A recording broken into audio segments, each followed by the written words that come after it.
Hello guys. स्वागत है आप सभी का हमारे टीच फॉर यू क्लासेस में। आशा करते हैं आप सभी अच्छे होंगे, स्वस्थ होंगे।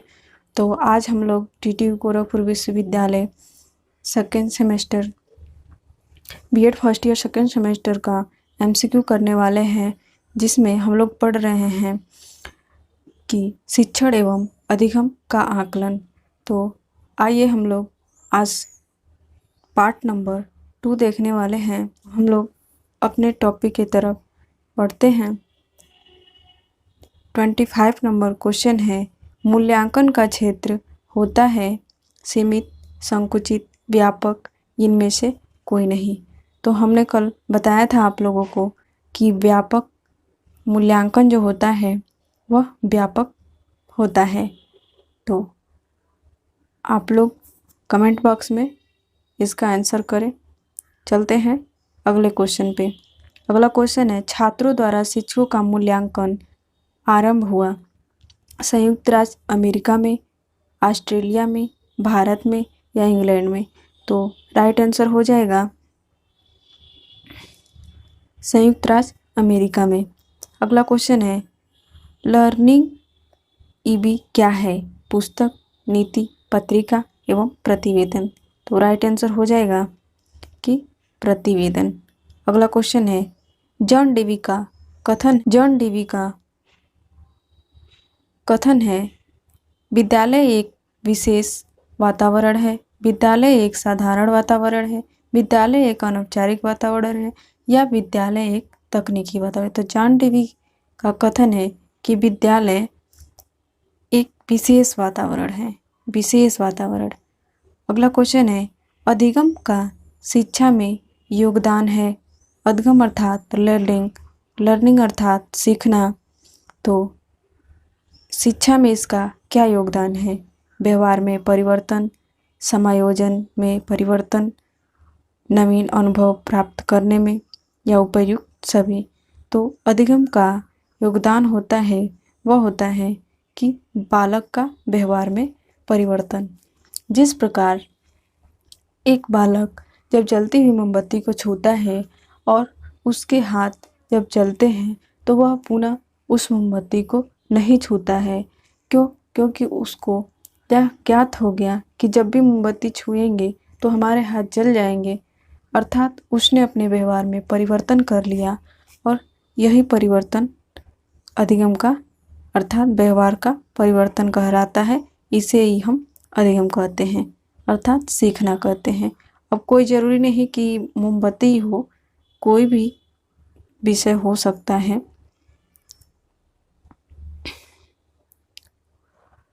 अगला क्वेश्चन है कि शिक्षण में सतत एवं समग्र मूल्यांकन के संबंध में निम्न में से कौन सा कथन गलत है?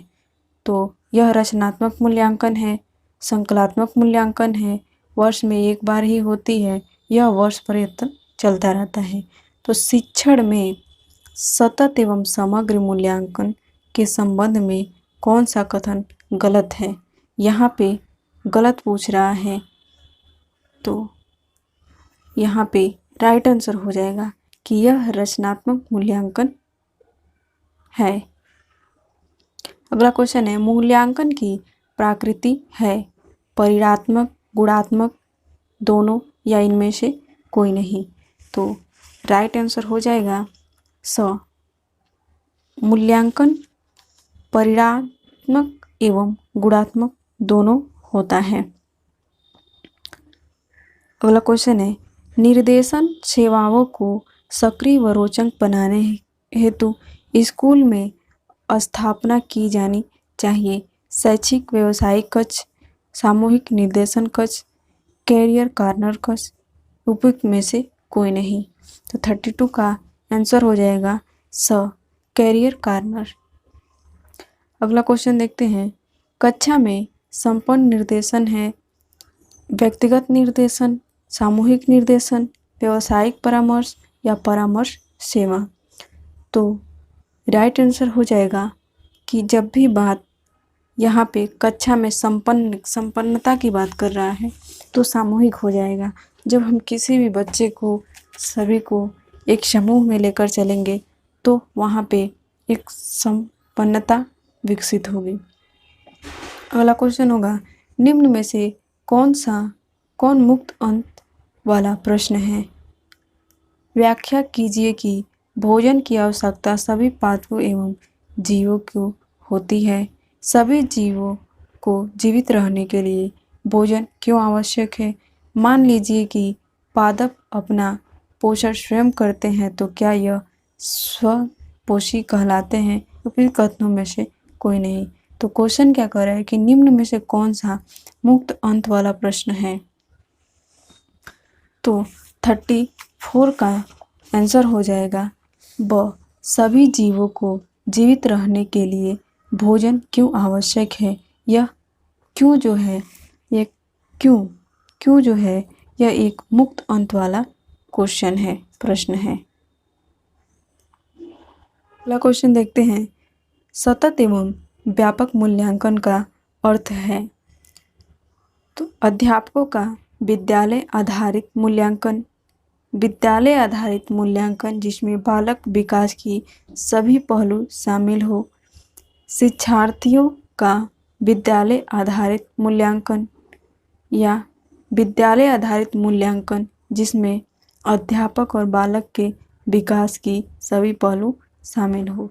तो यहाँ पे विद्यालय आधारित मूल्यांकन जिसमें बाल विकास की सभी पहलू शामिल हो, यही राइट आंसर हो जाएगा। अगला क्वेश्चन देखते हैं, आप किसी विद्यालय में विज्ञान शिक्षक के पद पर कार्यरत हैं। आप छात्रों के आकलन के लिए किसका सहारा लेना चाहेंगे? बोर्ड परीक्षा का, निबंधात्मक परीक्षा का, वस्तुनिष्ठ परीक्षा का या ग्रेडिंग व्यवस्था का?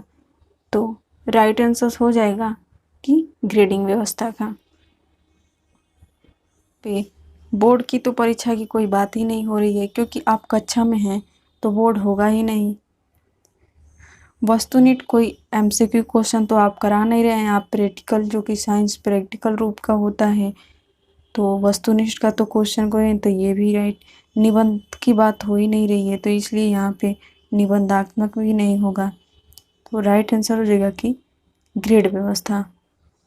एक विज्ञान शिक्षक के दृष्टिकोण से किस स्तर पर औपचारिक मूल्यांकन नहीं होना चाहिए? यहाँ पे औपचारिक मूल्यांकन नहीं होना चाहिए, क्वेश्चन में है नहीं। प्राथमिक स्तर पे, उच्च प्राथमिक स्तर पे, माध्यमिक स्तर पे और उच्च माध्यमिक स्तर पे। तो एक विज्ञान शिक्षक के दृष्टिकोण से किस स्तर पर औपचारिक मूल्यांकन नहीं होना चाहिए? विज्ञान के बारे में छोटी छोटी बातें हम प्राथमिक लेवल पे बता सकते हैं, लेकिन वहाँ पे कोई औपचारिक मूल्यांकन करने का मकसद नहीं होता है, क्योंकि वह उनकी बुद्धि क्षमता उतनी विकसित नहीं होती है। निम्न में से असत्य कथन का चयन कीजिए। मूल्यांकन शिक्षक व शिक्षार्थी दोनों के लिए पुनर्वलन का कार्य करता है। निबंधात्मक प्रश्न में विद्यार्थी के तथ्यों को अपनी इच्छा से संगठित व प्रकाशित करने की स्वतंत्रता होती है। प्रयोगात्मक परीक्षा से विद्यार्थी की क्रियाशीलता तथा अभिव्यक्ति की तुरंत जांच की जाती है। सबसे ज़्यादा विविधता वस्तुनिष्ठ प्रश्नों की होती है। तो राइट आंसर हो जाएगा, प्रयोगात्मक परीक्षा से विद्यार्थी की क्रियात्मक तथा अभिव्यक्ति की तुरंत जांच की जाती है।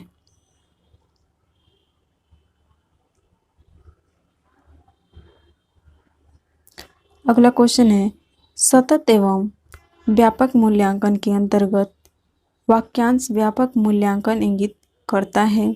समस्त पाठ्यक्रम का मूल्यांकन, सभी विषयों का मूल्यांकन, संज्ञानात्मक क्षेत्र, भावात्मक क्षेत्र एवं मनोज्ञात्मक क्षेत्र का मूल्यांकन, संज्ञानात्मक क्षेत्र का मूल्यांकन।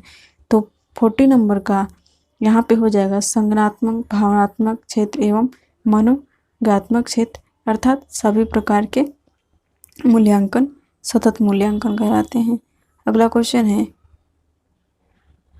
आकलन शिक्षण अधिगम प्रक्रिया का अभिन्न अंग माना जाता है, क्योंकि आकलन शिक्षण अधिगम प्रक्रिया का अभिन्न अंग माना जाता है, क्योंकि आकलन से अध्यापक बच्चों की अधिगम को समझता है और उसके अपने शिक्षण की परिपुष्टि भी होती है। आकलन की एकमात्र तरीका है जो आश्वस्त करता है कि शिक्षकों ने पढ़ाया और बच्चों ने सीखा। आज के समय में केवल अंक ही शिक्षा में महत्वपूर्ण हैं, या चौथा ऑप्शन है बच्चों को अंक दिए जाने चाहिए ताकि वे जान सके कि वे अन्य की तुलना में कहाँ है। तो 41 नंबर का राइट आंसर हो जाएगा अ। आकलन से अध्यापक बच्चों की अधिगम को समझता है और उसके अपने शिक्षण की परिपुष्टि भी होती है।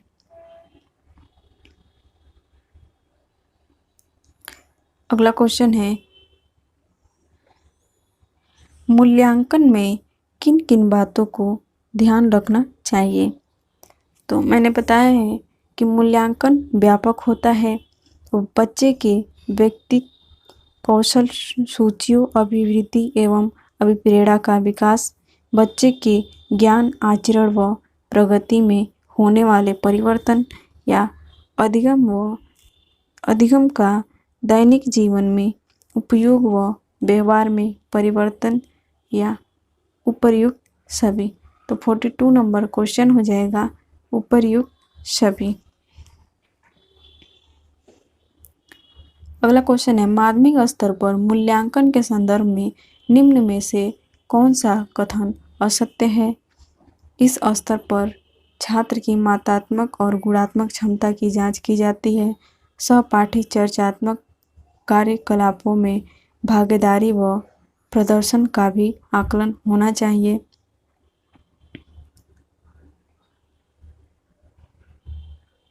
छात्र की प्रयोगशाला में कार्यकुशलता का विस्तृत मूल्यांकन होना चाहिए। छात्र के सैद्धांतिक ज्ञान का मूल्यांकन अवश्य होना चाहिए।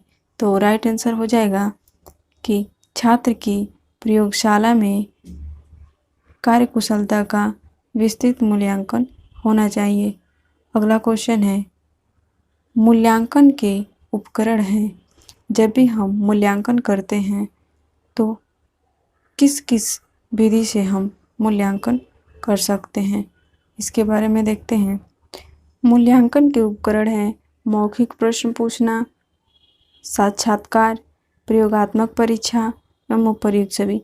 तो हम मूल्यांकन किसी भी तरीका से मौखिक प्रश्न पूछकर, इंटरव्यू लेकर या प्रैक्टिकल परीक्षा कराकर हम मूल्यांकन कर सकते हैं। तो उपर्युक्त सभी राइट आंसर। अगला क्वेश्चन है कि शिक्षण के मूल्यांकन होते हैं रचनात्मक प्रतिपुष्टि उपलब्ध कराते हुए सीखने में संवर्धन करना, ग्रेड को पूरी तरह से महत्व देने पर बल देना, छात्रों की वर्गीकरण व उनके रैंक देने के लिए प्रयोजित किया जाता है। अध्यापक इस शिक्षण कौशल को जांचने का आधार है। तो 45 नंबर का राइट आंसर हो जाएगा कि रचनात्मक प्रतिपुष्टि उपलब्ध कराते हुए सीखने में संवर्धन करना कहलाता है। अगला क्वेश्चन है, उत्तम मूल्यांकन के मुख्य गुण है विश्वसनीयता, वैधता, वस्तुनिष्ठता, यह सभी। तो राइट आंसर हो जाएगा यह सभी। अगला क्वेश्चन है, सतत एवं व्यापक मूल्यांकन का विज्ञान शिक्षण के मुख्य उद्देश्य है। यहाँ पे सतत एवं व्यापक मूल्यांकन का विज्ञान शिक्षण में मुख्य उद्देश्य पूछ रहा है, तो क्या हो जाएगा निदानात्मक, उपचारात्मक, अधिगम का विस्तार, यह सभी। तो 47 नंबर का क्वेश्चन हो जाएगा कि उपचारात्मक, निदानात्मक और अधिगम का अर्थात लर्निंग का विस्तार, यह सभी हो जाएगा। हमने बताया था कि सतत एवं व्यापक मूल्यांकन में सभी प्रकार के उद्देश्य शामिल होते हैं। अगला क्वेश्चन है, मूल्यांकन का उद्देश्य है पाठ्यक्रम में आवश्यक संशोधन, परीक्षा प्रणाली में सुधार करना, विद्यार्थियों को उत्तम ढंग से पढ़ाना या उपर्युक्त सभी। तो 48 का राइट आंसर हो जाएगा उपर्युक्त सभी। उपर्युक्त सभी। अगला क्वेश्चन है, विषय वस्तु का मूल्यांकन आधारित होना चाहिए। विषय वस्तु का मूल्यांकन आधारित होना चाहिए। वार्षिक व परीक्षा, आंतरिक परीक्षा, आंशिक व बाहरी दोनों परीक्षण, उपर्युक्त में से कोई नहीं। तो विषय वस्तु का मूल्यांकन होना चाहिए, वो राइट आंसर हो जाएगा। व आंशिक और बाह्य दोनों परीक्षण होना चाहिए। अगला क्वेश्चन है, विज्ञान में योगात्मक आकलन को खाली स्थान पर बल देना चाहिए। अवलोकन कौशल का आकलन करने में, विद्यार्थियों के अधिगम घटनाएं वाले क्षेत्रों का निदान करने में, मुख्य रूप से प्रायोगिक कौशलों का परीक्षण करने में, या महत्वपूर्ण सैद्धांतिक संकल्पना का परीक्षण करने में। तो 50 का राइट आंसर हो जाएगा विद्यार्थियों के अधिगम घटनाएं वाले क्षेत्रों का निदान करने में। तो थैंक्स फॉर वाचिंग।